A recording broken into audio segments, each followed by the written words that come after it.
देखिए, ये हिंदुओं के भी सगे नहीं है। हिंदू राष्ट्र नाम की कोई चीज़ दुनिया में है नहीं। अगर ये ब्राह्मणिकल सोसाइटी की बात कर रहे हैं तो उसमें भी मुट्ठी भर लोगों का बहुसंख्यक समाज पर कंट्रोल करने की ये लोग बात करते हैं। ये व्यवस्था चाहती है कि पहले धर्म के नाम पर लड़ाने का जो प्रयास किया गया था उसमें ये सफल नहीं हुए। सिविल वार इन्होंने धर्म के नाम पर खड़ी करना चाही थी, उसमें फेल हो गए। तो अभी जाति के नाम पर वोट बटोरना और जाति के नाम पर लड़ाना इनका मकसद था। वो मकसद में भी ये इसलिए सफल नहीं हो पाए क्योंकि जनता ने इसका विरोध किया। और जनता भी हो सकता है इन्हीं के पालतू लोग हों, क्योंकि ये वही लोग हैं जो कभी महिलाओं की दुर्दशा पर आवाज़ नहीं उठाते। ये वही लोग हैं जो कभी दलित या माइनॉरिटी पर होने वाले अन्याय अत्याचार के विरुद्ध नहीं बोलते।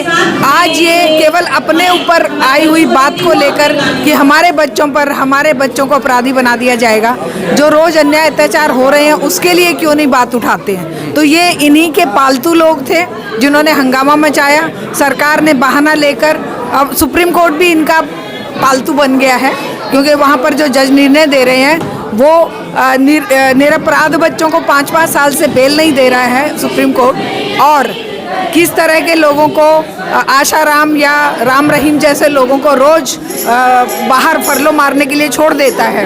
वो बेटियों के हत्यारे, रेपिस्ट लोगों को, सेंगर जैसे लोगों को भी छोड़ने के लिए तैयार हैं, लेकिन उस निरपराध बच्चों को नहीं छोड़ रहे हैं जिनका कोई अपराध ही नहीं है, जो केवल मानवता की रक्षा के लिए आवाज़ उठाने वाले बच्चे थे।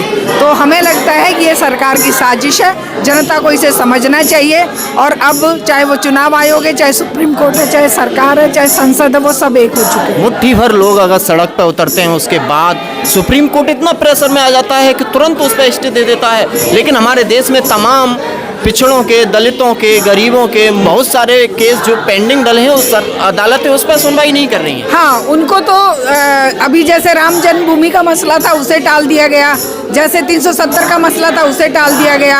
अभी कोई भी मसला ले लीजिए, चाहे वो क्या नाम था उस लेडी का जो गुजरात की वो थी, बानो, क्या नाम था उसका, वो सभी मसलों को सुप्रीम कोर्ट ऐसे टाल देता है। लेकिन जब इस तरह के मसले आते हैं जो भेदभाव खड़े करने वाले हैं, जो मसले देश की जनता के अंदर भेदभाव खड़े करने वाले हैं, उन मसलों को लेकर जो सत्ता पर चुनौती खड़े करने वाली चीज़ें जब आती हैं तो सुप्रीम कोर्ट सरकार के हक में फैसले देता है। तो इसका हम पुरजोर विरोध करते हैं और हम इस तरह के सुप्रीम कोर्ट को हम सम्मान देते हैं क्योंकि एक संवैधानिक संस्था है। लेकिन वो संवैधानिक संस्था अगर जनता को न्याय देने में विफल है, तब तो जनता को सवाल खड़े करने का हक बनता है। जो लोग जात पात की विदाई करने की बात कह रहे थे हिंदू राष्ट्र के नाम पर, आज जब वही जात पात के लोग, वही भाई भाई की बात करने वाले लोगों को अधिकार की बात आती है तो वो सड़कों पर उतर जाते हैं। वहाँ पर कहाँ चला जाता है हिंदू राष्ट्र? ये कभी हिंदू राष्ट्र, देखिए, ये हिंदुओं के भी सगे नहीं है। हिंदू राष्ट्र नाम की कोई चीज़ दुनिया में है नहीं, क्योंकि हिंदू धर्म इस तरह का है ही नहीं कि भाई वो सभी को मतलब इस तरह के अधिकार दे रहा हो। अगर ये ब्राह्मणिकल सोसाइटी की बात कर रहे हैं तो उसमें भी मुट्ठी भर लोगों का बहुसंख्यक समाज पर कंट्रोल करने की ये लोग बात करते हैं। तो हम इस तरह के हिंदू राष्ट्र की कल्पना के टोटली खिलाफ है, जनता भी खिलाफ है।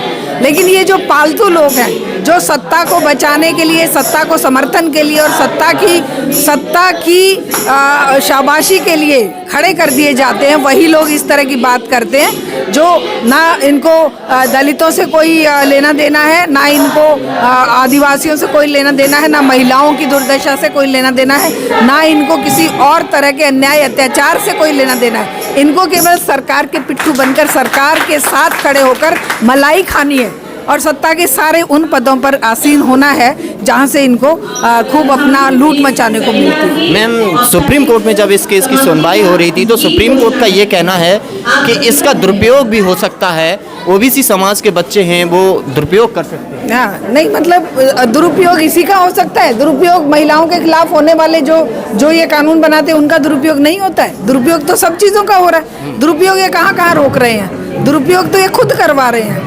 चीज़ों का। ये सभी उन व्यवस्थाओं का दुरुपयोग कर रहे हैं जो चुनाव आयोग किस तरह का दुरुपयोग कर रहा है। क्यों चुनाव आयोग ने SIR लागू किया? वो दुरुपयोग नहीं है। दुरुपयोग को रोकने का काम ये सुप्रीम कोर्ट नहीं कर रहा है। SIR को रोकने का काम क्यों नहीं कर रहा है सुप्रीम कोर्ट? चुनाव में वोट चोरी के काम को रोकने का काम क्यों नहीं कर रहा है सुप्रीम कोर्ट? सुप्रीम कोर्ट केवल इसी दुरुपयोग पर फोकस करके बैठा हुआ है कि वो बच्चे जो मार दिए जाते हैं या जिनके ऊपर इतने अन्याय अत्याचार कर दिए जाते हैं कि वो खुद सुसाइड को मजबूर हो जाते हैं, वो बेटियां, वो दलित या आदिवासी या वो नजीब जैसे बच्चे जो गायब कर दिए जाते हैं, वो मिसयूज़, वो उनके खिलाफ काम करने वालों के खिलाफ मिसयूज़ होगा।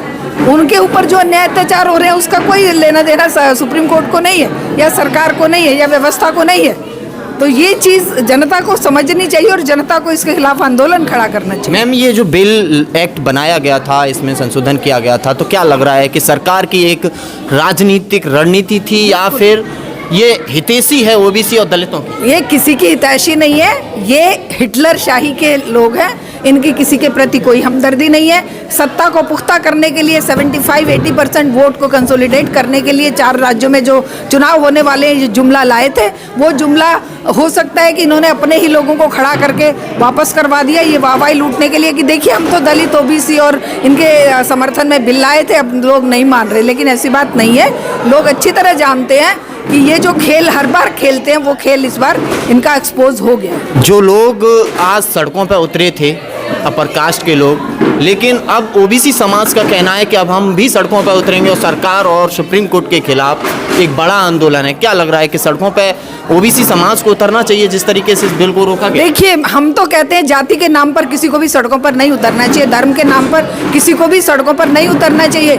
सड़कों पर उतरिए एकता के लिए, सड़कों पर उतरिए रोजगार के लिए, शिक्षा के लिए, सड़कों पर उतरिए जो आसमान छूती महंगाई है, सड़कों पर उतरिए एकजुट होकर इस देश के संसाधनों का जो बर्बाद किया जा रहा है, एनवायरनमेंट को जो बर्बाद किया जा रहा है, एकजुट होइए ना, सारी समस्या अपने आप खत्म हो जाएंगी। जिस दिन जन आंदोलन के रूप में सारी धर्म, जातियां, सबका एक साथ मिलना होगा, उसी पल ये सरकारें, ये सत्ताएं धराशायी हो जाएंगी।